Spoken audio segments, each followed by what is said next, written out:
From OCC, and welcome back to Weekly Coaching Advice. This week I'm going to talk to you about junk miles. Are you guilty of doing too many junk miles?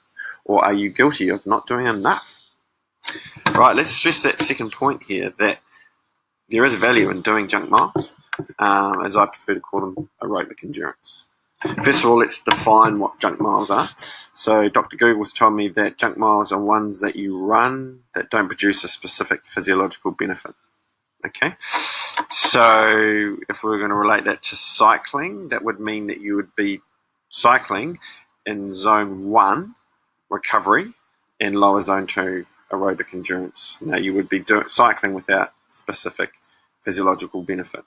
Okay, so that means in terms of perceived exertion, it would be moderate to moderately hard, or 5 to 6.5 out of 10, in terms of 10 being maximum. In terms of heart rate zones, I've got here in the top left-hand corner. So heart rate zone 1 to halfway through zone 2, so 50 to 65% of heart rate max. Okay, and in terms of power, I've got here from training peaks, zone 1 and zone 2, that would be cycling at between 55 or less to, let's say, 60 to 63% of your FTP. Okay, so that's the training we're talking about when we're talking about junk miles. Now, let's discuss why you might be guilty of doing too many junk miles. The main reason is if you want to get faster, and all you do is train in these zones.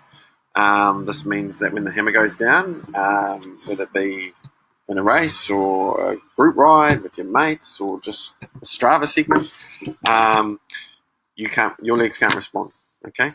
Because all you're used to is training slow. It's pretty simple. Now, why the less simple part of the equation is why you might be guilty of not doing enough junk miles.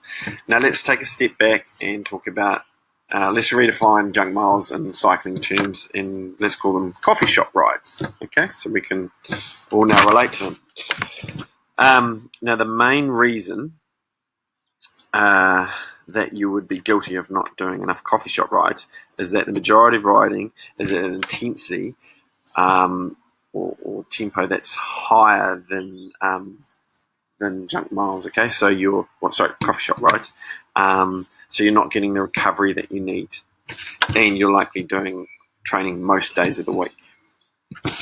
Now, the prime candidates for that are part-time athletes, or just athletes, but not full-time athletes, that train most days of the week, are motivated to train hard, and don't get a chance to recover. Okay, so busy with other things going on in life.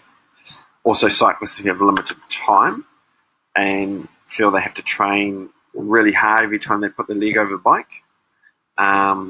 Again, not much time to recover. And also cyclists, prime candidates, last one are cyclists who don't vary their speed or intensity or power output, always training hard. So your take-home message as a cyclist for today is, 1, know the demands of your goals, okay, be it an event or a Strava segment or just out riding, and train to them. Okay, so if you want to go fast, you've got to do more than coffee shop rides. And secondly, know the value of varying your intensity. So train hard, train easy, go for a coffee shop ride. It'll do you good. Hey, thanks for watching. And as always, if you've got any comments, please leave them in the section below. Cheers.